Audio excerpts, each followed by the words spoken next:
예, 안녕하십니까. 이승규 교수입니다. 어, 이번 강의는 자동적 사고의 평가, 자동적 사고 평가기에 대해서 설명해 드리도록 하겠습니다. 1차적으로 자동적 사고 평가기 이전에는 평소에 감정이 바뀔 때마다 어떤 자동적 사고를 많이 하는지 파악하시는 게 중요하겠죠. 매번 여러분들이 불안할 때, 화가 날 때, 불안하고 화가 날때 또 기타 뭐 감정, 걱정할 때 있죠. 그럴 때 여러분들이 자동으로 하는 생각이 뭔지 한번 들다 보시는 게 중요할 것 같아요. 우선 그 생각을 내가 또 못할까 봐 걱정이 된다. 못하면 어떻게 하지? 또 실수하면 어떻게 하지? 여러 가지 생각이 들 수 있어요. 그죠?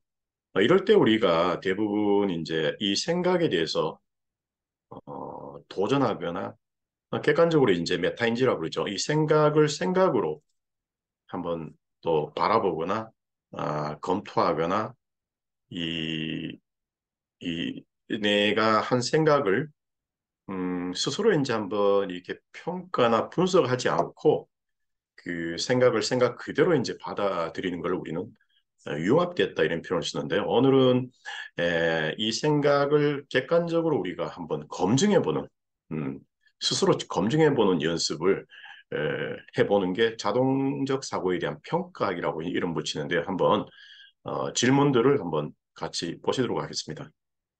보시면은요, 이 자동적 사고 평가하기, 인지행동 치료에서 1판에서는 이제 이렇게 요 질문 예시들이 있는데요. 여러분들 우선, 뭐 자동으로 드는 생각, 있으시면은 염려 걱정하게 하는 생각 있으시면 우선 여러분들이 하는 생각을 뒷받침하는 증거 있는지 뒷받침한 증거 있을까? 뭐 못하겠다 하면은 여기에 지지하는 구체적인 물증이 있는지 또 아니면은 또 그렇지 않은 여기는 지금 빠졌는데요.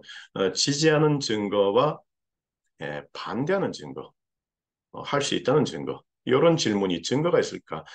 그냥 이제 이 드는 생각을 믿는 게 아니고 이 생각에 대해서 한번 내가 곰곰이 정말 이 생각이 맞는지 틀리는지 객관적으로 평가하는 거죠. 두 번째는 또 상황에 따라서 다른 설명이 존재하는가. 이런 경우는 주로 이제 질문이 어떤 상황에서 해야 되냐면은 어떤 아는 지인이 이 횡단보도에 지나가면서 아는 척하지 않고 지나갔다. 우리가 이제 금방 드는 생각은 저 사람이 나를 무시한다는 생각 들 수 있잖아요. 아니면 또 내가 뭔가 잘못했나? 무시한다. 뭔가 잘못했나? 이런 생각도 들 수 있는데 그 사람이 이제 그냥 간 이후에 대해서 무시나 내가 잘못한 거를 이 생각도 일 수도 있거든요. 전혀 가능성이 없는 건 아니잖아요. 그러면서 대안적인 설명은 뭘까? 대안적인 설명은 이 지나간 사람이 나를 못 봤을 수도 있고 또 보지만은 눈은 마주쳤는데 본인 속에 너무 이제 어떤 생각에 붙잡혀서 뭐 급하게 지금 병원에 부모님이 뭐 어떻게 어머님 아버지 뭔가 위기 상황에서 지금 뭐 급하게 가서 받지만은 생각이 자기 생각에 빠져 있기 때문에 모른 척 모른지 모르고 지나갔을 수도 있거든요. 이런 이제 인지행동 치료는 어떻게 보면은 우리가 가지고 있는 생각을 지평을 내 생각을 넓히는 게 이게 융통성이거든요. 이 넓히는 작업이 에, 우리 정신 건강에서 좋은 거죠. 뭐 생각, 감정, 행동이 레퍼토리가 넓은 게 좋은 거죠. 그게 융통성이죠. 세 번째는 상황에 따라서 그 생각을 해 가는데 일어날 수 있는 가장 최악의 일은 이것도 상황에 따라 다르겠죠. 예를 들면 또 어머니 시험에 내가 통과하지 못하면은 어머니 졸업 시험에서 통과하지 못하면은 아니면 직장에서든 모든 주어진 상황에서 걱정, 염려하는 게 있을 수 있잖아요, 그죠? 그 최악의 일은 뭔가 일어날 수 있는 최악의 일은 이런 질문이 우리는 탈재앙적인 질문 기법이라고 탈재앙하는 말은 그 재앙적인 사고에서 벗어나도록 이제 도와주는 질문이죠. 그리고 이제 최상의 일은, 최악의 일은 다음에 최상이란 말은 뭐 일어날 수 있는 가장 내가 낙관적인 어떤 생각, 일어날 일은 뭘까? 또 가장 현실적인 생각은 그다음에 뭘까? 이렇게 최악 한번 상정을 해보시고 그리고 또 차분하게 또 가능성이 최선의, 최상에 또 일어날 수 있는 것은 뭘까? 그리고 이제 양극단이죠. 어떻게 최악, 최상, 최선, 이 중간에 이제 어떤 가장 현실적인 생각은 뭘까? 주어진 상황에서 그죠? 그다음에 네 번째는 자동 사고를 믿어서 나타나는 영향은 무엇인가? 이건 어떻게 보면은 이 내담자분들, 강박 있는 내담자분들, 아니면 염려, 걱정만 하는 내담자분들이 있잖아요. 여러분 자신도 염려, 걱정에 이제 붙들려 있으면 과연 그 염려, 걱정을 곱씹고 염려, 걱정만 하고 있는 상황에서 실천하지 않고 또 문제 해결을 위해서 하지 않고 걱정만 하면 어떤 일이 일어날까? 그죠?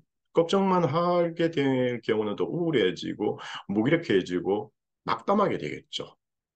어, 그럼 내 생각을 바꾸면은 어떤 일이 날까? 내 생각. 이 생각이라는 자체가요, 우리가 에너지를 유발한다는 거 여러분 아셨으면 해요. 이 생각은 우리 머리에서 일어나지만 그 생각을 가지고 또 현실로서 뭔가 이제, 뭔가 만들어내려고 하는 또 성향도 있어요. 우리 생각이 반복적으로 어떤 생각을 할 경우는 이제 뭐 자기 예언화 충족화라고 하나, self-fulfilling prophecy라고 뭐 스스로 어떤 그 충족화하려는 어떤 예언, 그러니까 뭔가 자기가 속으로 하는 말들을 반복적으로 함으로써 현실이 그렇게 이제 일어나게 만드는 어떤 현상이 일어나는데요. 상당히 이제 우리가 하는 내면의 대화들, 속말들이 긍정인지 부정인지 항상 우리 염두에 둬요. 마치 내 마음의 밭에 이 잡초가 하나 둘씩 이제 일어나다가 어느 순간에 이 내 마음의 밭이 완전히 황폐하게 잡초와 가시 덩굴로 이제 내 마음이 황폐해질 수 있으니까 평소에 내 잡초에 비료를 주지 않고 때로는 뽑아내는 것도 필요하고 관심을 주고 생각을 하는 자체가 어떻게 보면 영양분을 공급하는 거니까 때로는 역기능적인 사고가 일어날 때 그 생각을 생각으로 바라보는 것도 중요하고요. 아니면 때로는 생각을 고쳐먹는 것도 중요해요. 고쳐먹는 게 힘든 분들은 적어도 영양분은 주지 말아야 되겠죠. 영양분 준다는 얘기는 생각과 감정이 일어날 때 그거를 붙들고 또 걱정, 염려하는 게 영양분을 주는 거죠. 이게를 강화시키는 거죠. 그냥 생각과 감정이 일어나면은 떨어져서 구경하면은 탈흉합이라고 부르는데요. 적어도 이 생각이 힘을 받지는 않거죠. 힘을 받지는 않아요. 구경하는 자체로 판단적으로 믿지도 않고 그렇구나. 초연한 마음으로 이런 생각을 또 하는구나. 내가 또 이런 감정을 느끼는구나. 이렇게 하면 강화는 안 되죠. 더 강해지지는 않죠. 비료를 영양분을 주는 건 아니죠. 그러면서 이제 내가 해야 될 일 정작 시간을 중요한 일에 쓰시면 되는 거거든요.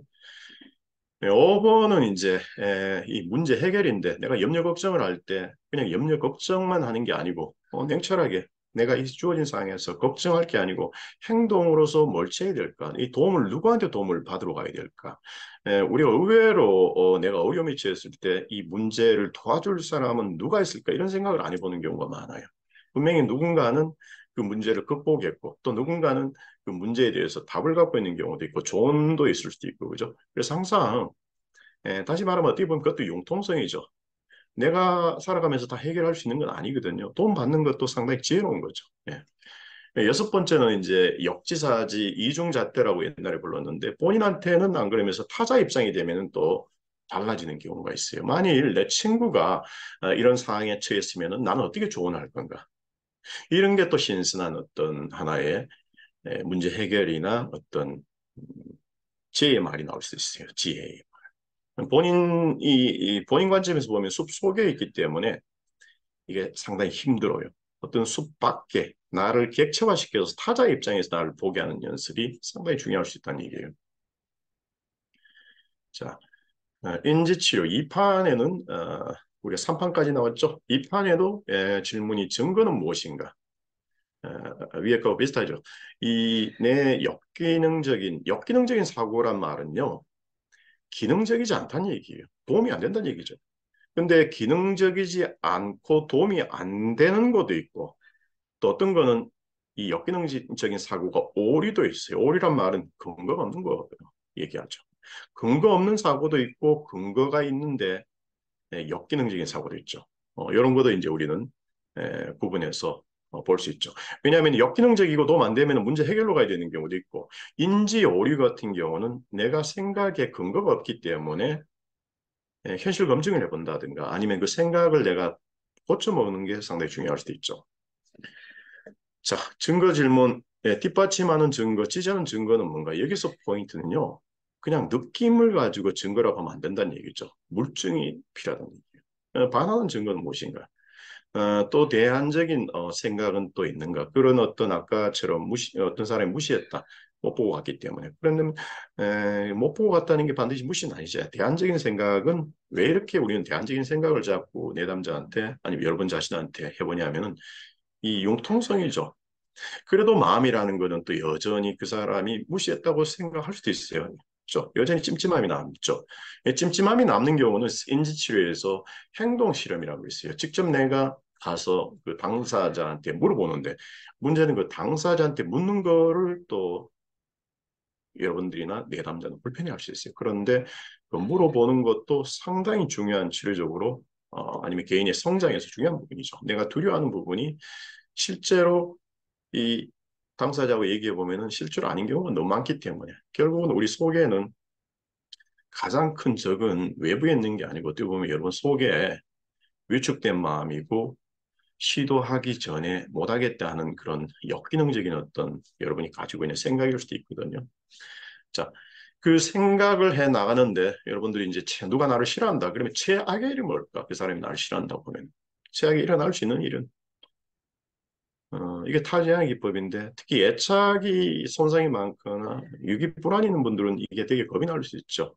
인지적으로는 알지만은 여전히 정서적으로는 두려움을 호소할 수 있거든요. 그런 경우는 또 감각운동 심리치료 쪽으로 또 원초적으로 신체 감각 쪽, 신체에서 오랫동안 가지고 있었던 합의적 학습, 절차적 학습, 무의식 수준의 어떤 내가 어릴 때 두려워했던 그 마음이 여전히 해소가 안 돼서 인지와 감정이 따로 이제 이렇게 노는 경우가 있다는 거. 그래서 또 다른 치료 기법이 필요할 수 있다는 거예요.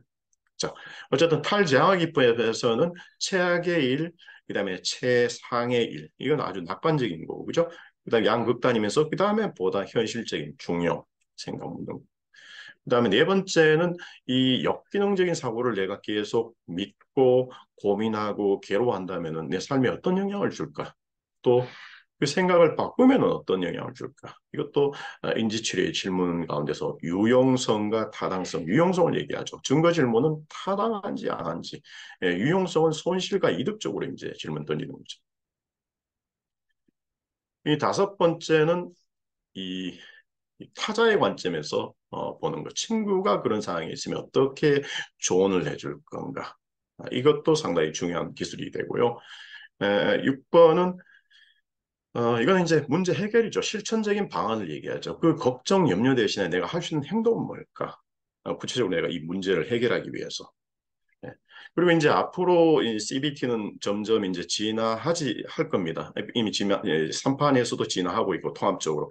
결국은 이제 서구의 개인주의적인 어떤 유용성, 타당성, 진짠가 아닌가, 또 유용성, 도움이 되나 안 되나 이 두 가지를 가지고 있는데 우리는 앞으로 유용성, 타당성, 그리고 나의 가치, 목적, 이 가치에 따른 내 행동은 뭘까? 관계에서 그죠? 또 가치에 관련한 질문도 필요하고요. 또 이제 관계성 부분에서 역지사지 내가 그 사람의 입장이라면은 나는 그 사람의 입장이면 어떤 느낌일까? 그렇게 해서 타자와 나의 어떤 관계 속에서 서로가 윈윈이 날 수 있는 이런 질문도 필요해요. 누구 한 사람만 이득보다는 이 역지사지하면서 두 사람 사이의 관계성 그리고 가치관에 대한 질문도 우리는 많이 할 필요가 있다는 얘기죠. 예. 오늘은 이번 강의는 자동적 사고 평가하기에 대해서 여러분 설명해 드렸는데요. 다음 강의는 인지의 오류 종류에 대해서 한번 더 설명을 해 드리도록 하겠습니다. 고맙습니다.